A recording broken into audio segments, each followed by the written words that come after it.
up, What Nerdigans? This is the one and only Packer Girl 89, and today's book nerdigan discussion video is going to be for The Hidden Oracle by Riordan, which is the first book of the Trials of Apollo series. If you have not read the Percy Jackson series or the Heroes of Olympus series, you are not going to understand what goes on in this book or what I'm talking about. So make sure you read the books, watch the videos, and then come back here so we can talk about it. So something that I really like about this book is the openings of each chapter are haikus, because in the Percy Jackson series, when we first meet Apollo, he's obsessed with haikus. So this is what it started out with, and I just love this beginning. My name is Apollo. I used to be a god. In my 4,612 years, I have done many things. I inflicted a plague on the Greeks who besieged Troy. I blessed Babe Ruth with 3 home runs in Game 4 of the 1926 World Series. I visited my wrath upon Britney Spears at the 2007 MTV Video Music Awards, but in all my immortal life, I never before crash landed in a dumpster. And I just thought that was great. But this is Apollo's 3rd time that he's become immortal, and I don't think he's looked like this where he's had acne or flab. I really want to know. I hope that we get more stories about this, because I want to know about, especially about Apollo's adventure with Poseidon when they were mortal, because that shit is great. So all that Zeus left him with after, he fell from grace was, like he said here, I fumbled through my pockets hoping I still had the keys to my sun chariot. No such luck. I found a cheap nylon wallet containing $100 in American currency, lunch money for my first day as a mortal, perhaps, along with the New York State junior driver's license featuring a photo of a dorky curly-haired teen who could not possibly be me, with the name Lester Papadopoulos. And the cruelty of Zeus has no bounds. Also, the previous occasions when Zeus punished me by making me mortal, yes, it happened before, I had retained massive strength and at least some of my godly powers. This time, that did not happen at all. But each time it happened, what happened was he basically was enslaved by a demigod for the most part, and until he finished his trials, or what Zeus wanted him to do, he couldn't go back to Olympus. And he was enslaved by a demigod named Meg, who is the daughter of Demeter. And I like that we got a different demigod to enslave Apollo. I thought that was great. I love that we got to see Percy multiple times in this book, but Percy didn't really do much except for in the beginning of the book and the end of the book, like the first and the final battle of this book. So I really like that. And we found out that Percy's mom got knocked up with the baby sister. I was like, yay! And Annabeth did get mentioned, and we know where she is. She is trying to find Magnus. That's where she is at the moment. But there's one thing that Apollo can do. Even though he doesn't have like the rest of his godly powers, he can heal fast. And it's weird that he can't eat ambrosia or anything. Like, he is completely mortal. He can't eat ambrosia. He can't have nectar or anything. So I love what we found out with Percy. I'm so happy for Percy. This is what Percy said. I've been guaranteed admission with a full scholarship to New Rome University, but they're still requiring me to pass all my high school courses and score well on the SAT. Can you believe that? Not to mention, I have to pass the D-stop. And the what? Meg asked this. And then Apollo says this, and I laughed at what the acronym means. An exam for Roman demigods. The demigod standard test for bad powers. So here's the other reasons why Apollo got kicked out of Olympus and became mortal. Not by choice. The first time we had a little rebellion in Olympus, we tried to overthrow Zeus. I got most of the blame naturally. Poor Apollo, like, he's just the scapegoat. And your father Poseidon. Wait. And your father Poseidon, we were both cast down to earth as mortals, forced to serve Lamedon, the king of Troy. He was a harsh master. He even refused to pay us for our work. I want to know like that whole story. Kim, I hope Rick Riordan writes this. I really want to know what happened.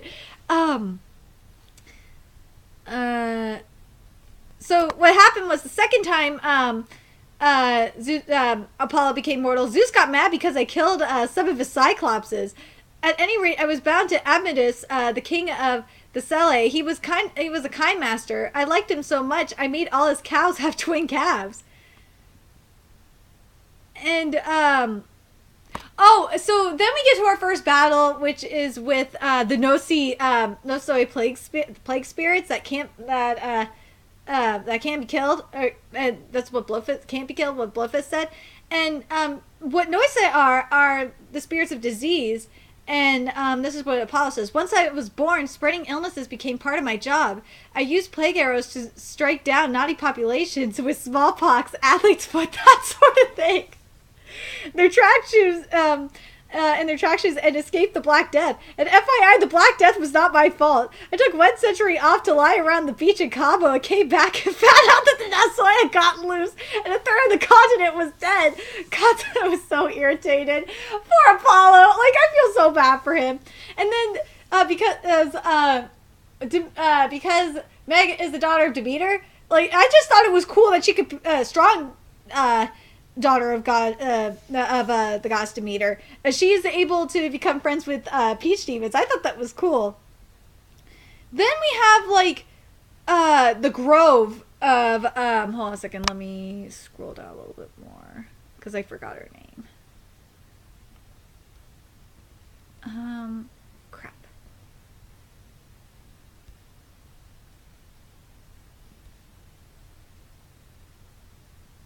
Hold on a second. It's gonna bug me. Hold on a second. Which is ended up being the Grove of Dodona, which is cool. Let's see.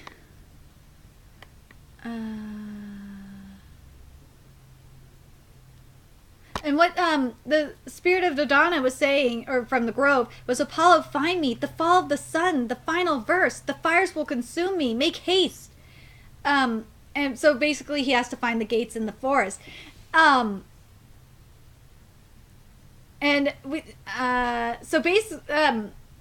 Nico, I love Nico and Will's relationship. I love that they're still together. They are a cute couple. And what Nico said here is, because Will even said that, and this is how we know about the ambrosia and nectar not working on Apollo, is that he almost burned up, which is crazy as fuck. But Will said, so it's true, you're completely mortal. There's an aura of death around you, a thick possibility of death.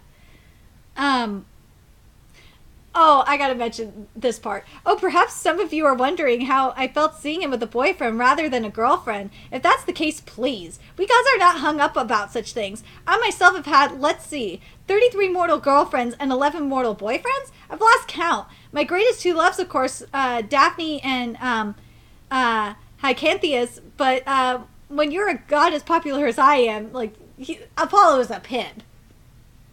And Mr. D is missing. Like, I was surprised. We don't know where Mr. D is. Hopefully we find out where Mr. D is. We don't know if he became immortal or what. Now, the way Apollo gained possession of the Oracle of Delphi, I thought was really interesting. So, in the first place, was he had to kill this monster called Python, who lived in the depths of the cavern. And the snake species is named after Python the monster. I really freaking hate snakes. I'm just glad that this isn't a manga because I wouldn't be able to look at it. Who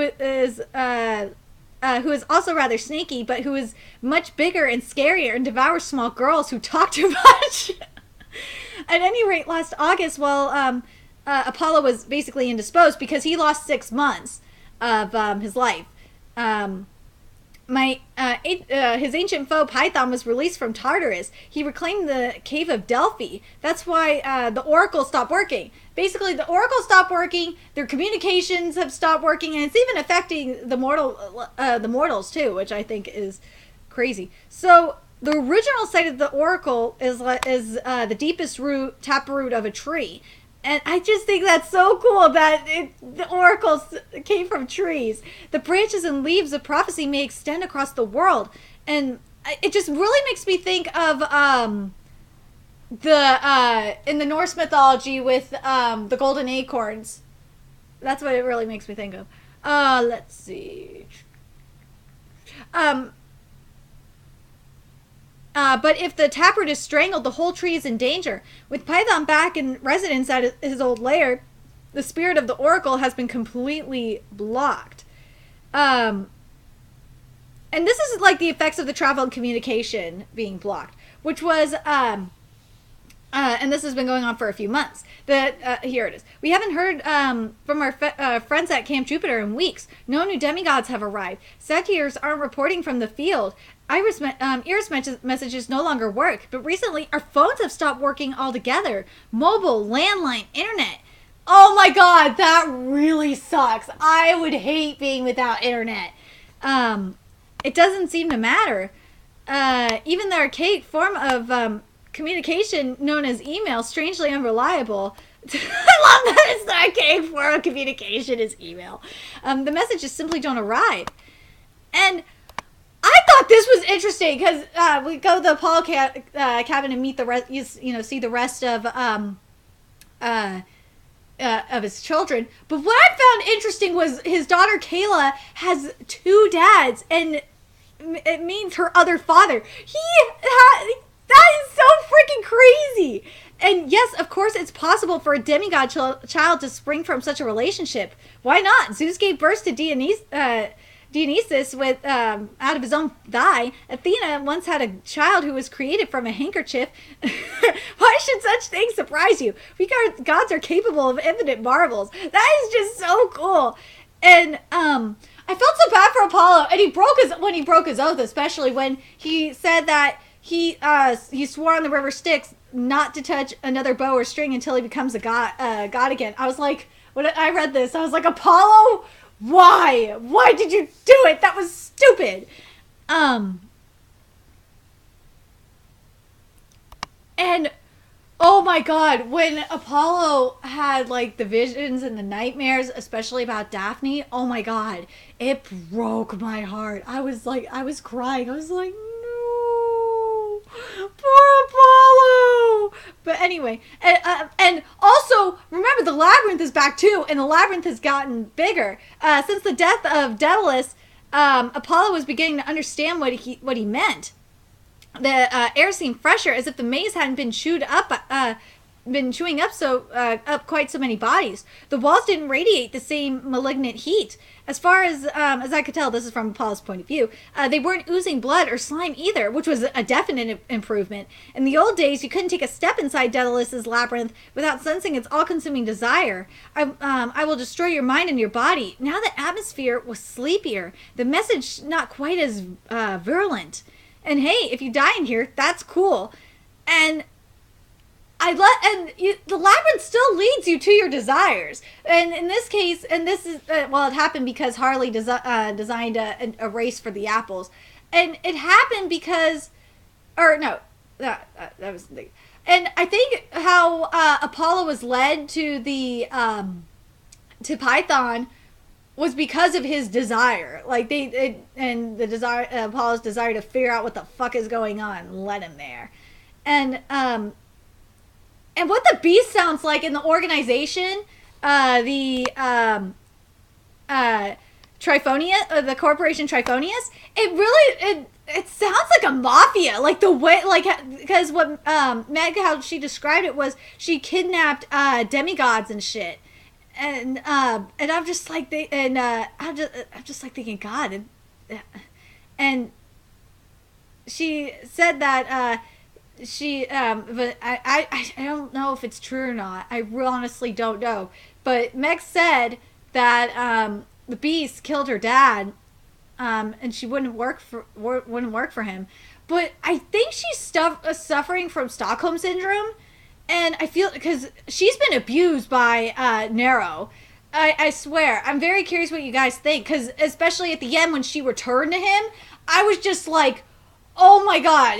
This is and something else that I should mention. When children are abused, and you see this, um, in what's the show? I saw this on Southland, and this was the first thing I thought of was children come up with something like imagine something and use it as a coping mechanism, and what the beast is like, she thinks of the beast as like a separate personality from Nero, which it is like a Mr. Jekyll, Mr. Hyde kind of thing. I just thought it was interesting.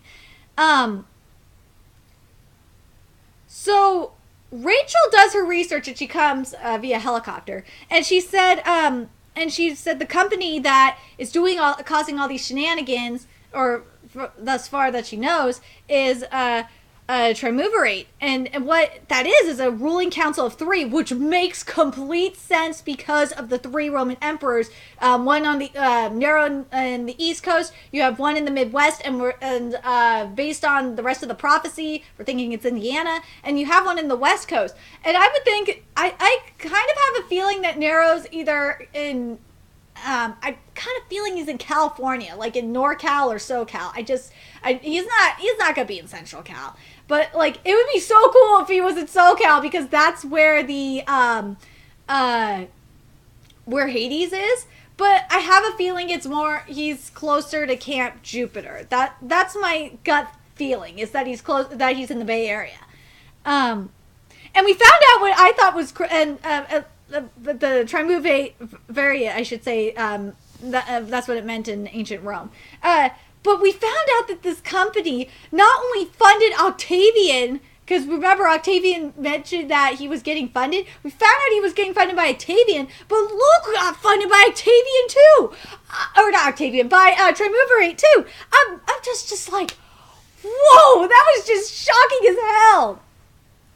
And then we get to the story about the oracles, which I thought was really interesting. In ancient times, and this is from Apollo's point of view, there were many oracles. Of course, Delphi was the most famous, but there were 4 other oracles of comparable power, which I never heard of. I believe Triumvirate Holdings wants to control all the ancient oracles. And I believe the most ancient oracle of all, the Grove of Dodona, is right here at Camp Hapla, which it is. It's in the woods. Well, one of was the Sibyl of Cumae. Yes, I remember. Yes, Sybil is definitely one. I wiped the sweat off my palms. Why did mortal palms sweat? I love this. I love Rick Riordan's writing. She wrote the Sibylle books, those prophecies that Ella the harpy memorized. There was an oracle in Erythea and another at the cave of Trophonius. So here was the interesting about Dodona. It was Rhea, too, that created the Grove of Dodona. I thought this was interesting. So Rhea, the queen of the Titans, for those that don't know, the mother of the first generation of Olympian gods, her sacred trees could actually speak. Sometimes they issue prophecies. I thought that was so cool, that the original oracles were trees. I thought that was cool. Rhea was a gentle soul. She sided with the gods in their first war. I think she wants us to succeed. She doesn't want her grove in the hands of our enemies. So in the old days, how the priests of Dodonia would take care of the trees, the priests of Dodona would basically take care of the trees, pruning them, watering them, and channeling their voices by hanging wind chimes in their branches. I'm not a tree priest, but with proper care, these trees could divine the future. So basically, the children of Demeter are obviously going to have to take care of these trees. The voices were unfocused, and this is this is about the voices he was hearing in the forest. A wild choir of disharmony, untended, the grove could most definitely drive mortals to madness. And without a way to see, this was what I think is interesting too, without a way to see our fates, because some people will say, fuck fate. I want to be in charge of my own destiny, but without a way to see and direct our fates, we will wither and die, gods and mortals alike. Anyone who poses the triumvirate are the imperators. And as for why the Grove of Dodona is so important, Python mentioned that it was the one oracle he could not control, because remember, this is Rhea's grove, and she controls it. not Apollo. I don't understand exactly why. Perhaps Dodona is the only oracle that has no connection with me, as I said. Its power comes from Rhea, and it could provide prophecy. And I have to mention this line because it was great. And I love that his kids made him this ukulele. I thought that was so sweet. Is a band of honor never surrenders his ukulele. I was just dying when I read that. I was like, yes. Oh, and then we meet these geyser. We met this geyser monster, and I freaking loved him. He was hilarious. We do a lot of market research, and that would not fly our campaign for our campaign. Now the Oscar Meyer Wiener song. This is a poetry. The ad is 50 years old, and people are still singing it. And another thing I thought was cool, like Apollo still has some of his powers when he's using them, and I love that he was singing "Sweet Caroline," and when he got to the top part of it, it was basically destruction, and he broke his oath by doing this, of course, and now he has an oath with a geyser, with the geyser, which is worse because it can happen instantly if he breaks the oath, which the oath was to save Meg. I love that Rhea is a hippie. When we meet Rhea, she's a freaking hippie, and she's talking about Woodstock and shit, and I just started cracking up. I love what you said here. That was some bad karma. Anyway, I left him. Back then, divorce wasn't cool. You just didn't do it. But me, I burned my apodesmos and got liberated. I raised Zeus in a commune with a bunch of naiads and corytes. Lots of wheat germ and nectar. The kid grew up with a strong Aquarian vibe. I was just like, Rhea, what the fuck are you talking about? So then we find out what the imperators are, which are basically the emperors of Rome. And Nero is a fucked up character, I will tell you right now. So, they're led by Emperor Nero, and Christians called him the Beast because he burned them alive. This motherfucker burned Christians alive! And they wanted to make themselves God, and that never works out well. Ever since the old days, they've been hiding out, influencing history from behind the curtains. They're stuck in kind of twilight life. They can't die. They can't really... just the worst, and what sucks, it's just the worst of them because they were egotistical assholes and have people worshiping their statues. You would think that the gods would have struck them down, especially Apollo, because Nero is his son, and Nero was building statues that looked like Apollo, so maybe he got a pass for that. And just the worst of them, of course, the most notorious. They live in human memory, man. That's what keeps them alive. Same as us, really. And this is Rhea talking. They're tied to the course of Western civilization, even though the whole concept is imperialist Eurocentric propaganda. Man, it's just like, God damn it, Rhea. The emperors made themselves gods. They had their own temples and altars. They encouraged the people to worship them. There you go. I love when Rhea says this. I started cracking the fuck up when she said, Apollo grants a beautiful child. Has being a god ever stopped someone from being stupid? I was like, that was so slick. This is you, Apollo. So we find out that only when Apollo, and having Apollo become immortal, especially when Python captured the oracles, makes even more sense, because only when Apollo has defeated Python, he could reclaim his rightful place on Olympus. And then Rhea says this: my kid Zeus, he's got this whole tough love disciplinary hang-up, you dig? Taking back Delphi is the only way you're going to get on his good side. But and Apollo mentions that he how powerful he used to be. This is gonna be tough on him. What he said. But where are you?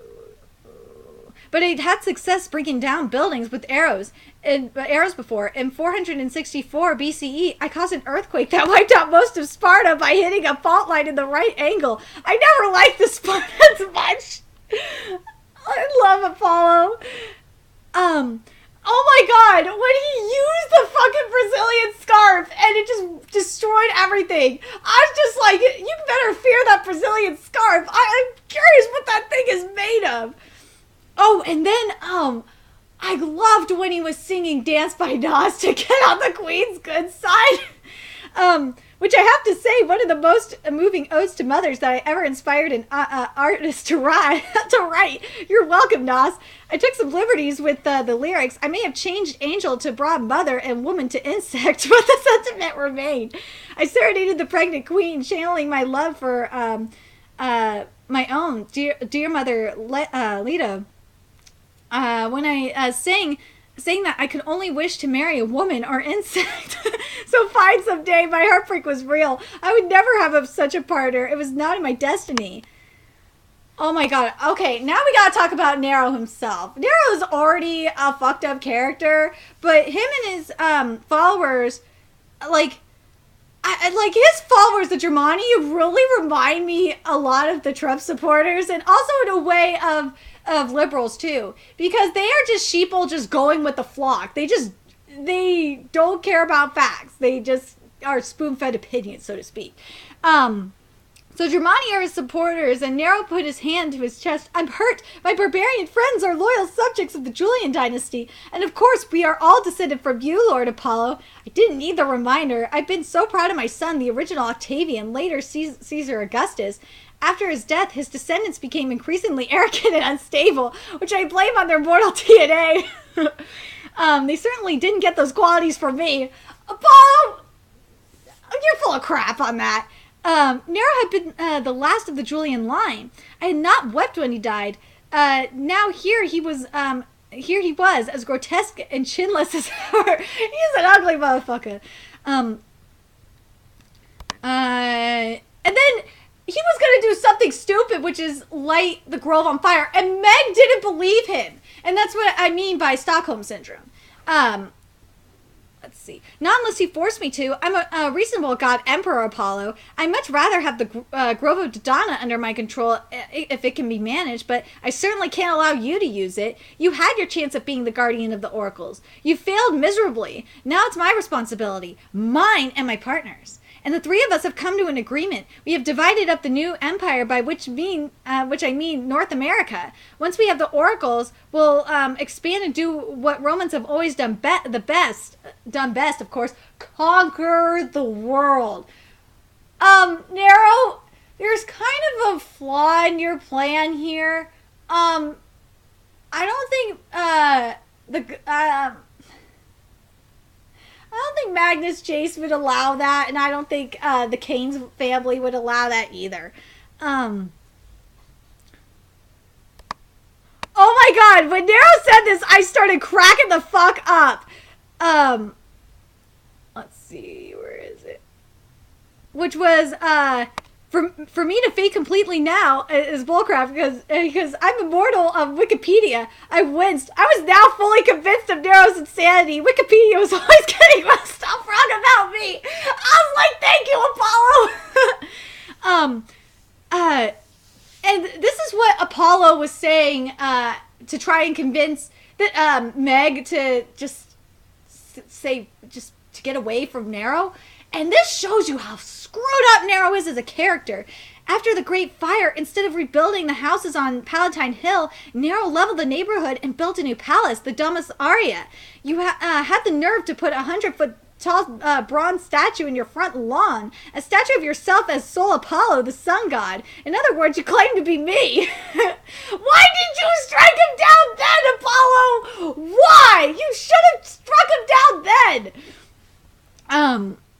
They turned against you. The people of Rome were sure you'd started the Great Fire, so you scapegoated the Christians. He fed them to the lions. This is so messed up. Like, oh my god. He burned them as human torches, the way he will burn these six, aka the demigods he captured. The last time he did this, he strung up Christians all over his backyard and burned them to illuminate his garden party. I was there. I remember the screaming. Oh my god. Like, this is, when I say this is fucked up, this is fucked up. This was like the most fucked up part of this book. And I was, okay, so then the Peach Spirit showed up, and I was like thinking, thank you for waking Meg up. And the real hero hero was Peaches. Peaches is the MVP of this portion of the book. The Carpos must have sensed Meg's true feelings, or perhaps he just didn't like the idea of burning forests. He hurtled through the air, screaming his war cry. You guessed it, Peaches! He landed on Nero's arm, chopped a lit match from the Emperor's hand, and landed a few feet away, wiping his tongue and crying, hat, hat, which I assumed meant Todd in the dialect of delicious fruit. I love this style. I love this writing. Wind blew through the clearing in an unseasonably warm gust that swirled up in the ashes and carried them through the forest canopy into the sky. Only after the breeze calmed did I realize it must have been the west wind, my old rival offering me consolation. He had swept up the remains, taken them off to their next beautiful reincarnation. After all these centuries, Zephyros had accepted my apology. And how this happened, I gotta talk about this. When Apollo sang his apology to Daphne, and God, I forgot his name, and I said it earlier. It's like 1:30 in the morning, and I'm recording this, so just give me a second. Where are you? Hold on a second. And this is for Hyacinthus. When he sang that song, even Meg was crying. I really want to hear this song. I bet I would be crying too. And he was seeing visions of Daphne and Hyacinthus, and with his apology, I feel like if the West Wind could forgive Apollo, it feels like Daphne and Hyacinthus are like at peace now.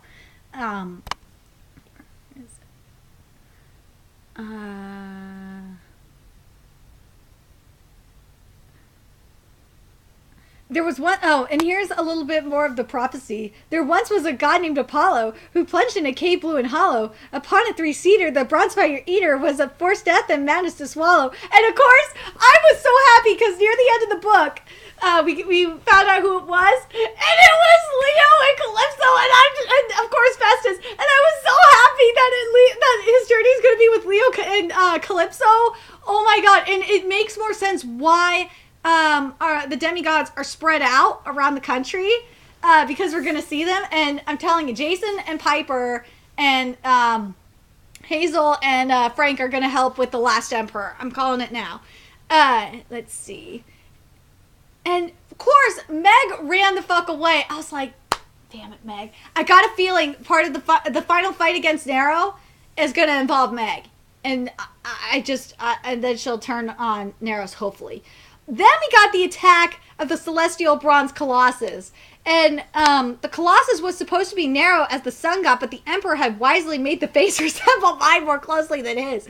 Only the line of his nose and its ghastly neckbeard suggested Nero's trademark ugliness. As we approached the Colossus, I bellowed loudly, "Imposter! I'm the real Apollo! You're ugly!" I was like, yeah, Apollo! Oh, man. Athena, oh man, the Athena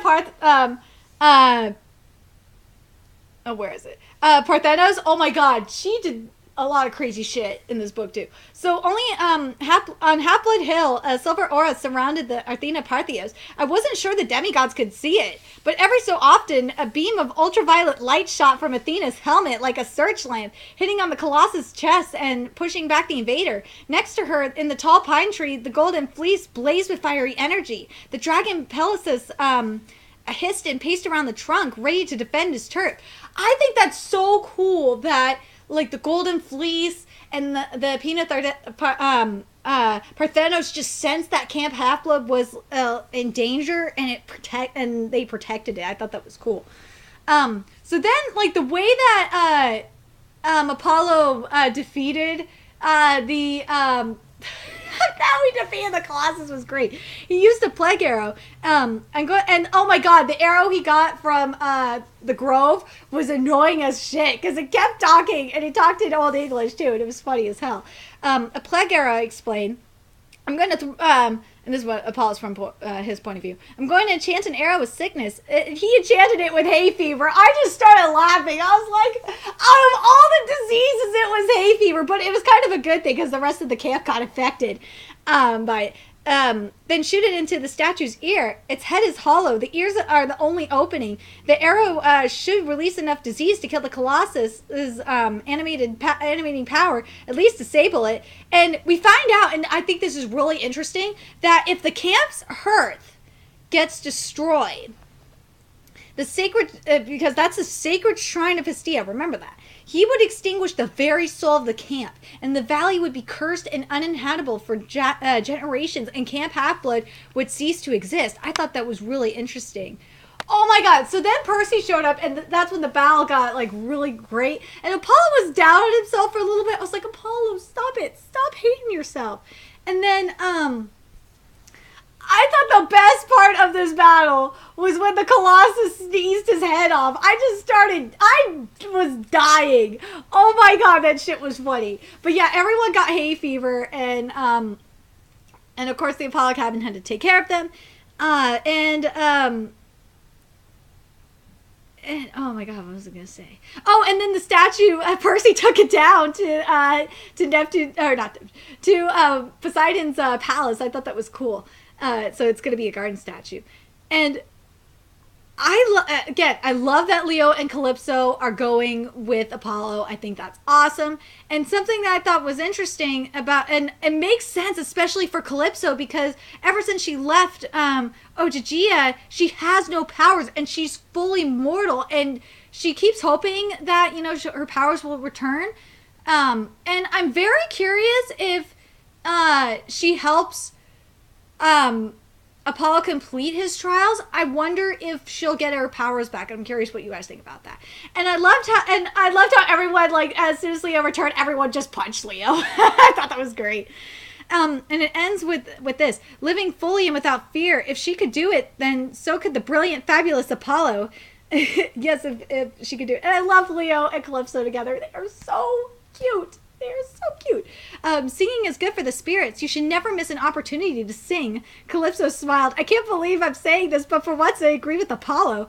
Come on, Leo. And this was at the bonfire. Come on, Leo. I'll teach you to harmonize. Together, the three of us walked toward the sounds of laughter, music, and a warming, crackling fire. And I was really surprised there was no epilogue, like with Magnus Chase.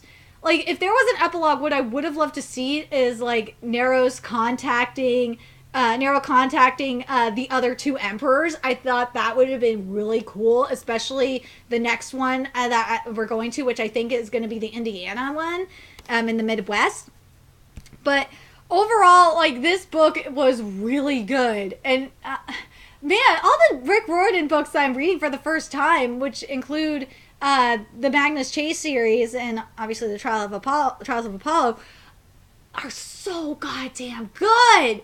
And it's getting me excited for when I read some of the other books I'm going to be reading for the first time. Like, Leslie Livingston has a new book out that I need to read. Of course, Wendy Higgins has a couple of books I need to read. And then I have, like, a lot of big projects that I've been meaning to do. But I might have to put them on hold because I have to manga binge unless I can get them done before September. But we'll see. Anyway, let me know your thoughts in the comment section below. What was your favorite part of the trial of the Hidden Oracle? What do you think about the different connections that we're getting in this book to, Heroes of Olympus and to the Percy Jackson series, including the fact that they were stuck in the Sea of Monsters? That shit was funny. I forgot to mention that. Let me know your thoughts in the comment section below, and remember to like, comment, share, and subscribe to Nerdigans Inc. if you love what I'm doing, want to contribute to the Nerdigans Inc. expansion. There's a few ways you could do that. You donate to my PayPal, my Patreon, or purchase something off my Amazon wishlist that I have in the description box below. Also, make sure you follow me on the Twitter, follow my Twitch channel, which I need to start doing more stuff on. And friend me on PlayStation Network. All that's in the description box below. And until next time, Nerdigans, I'll be seeing you later.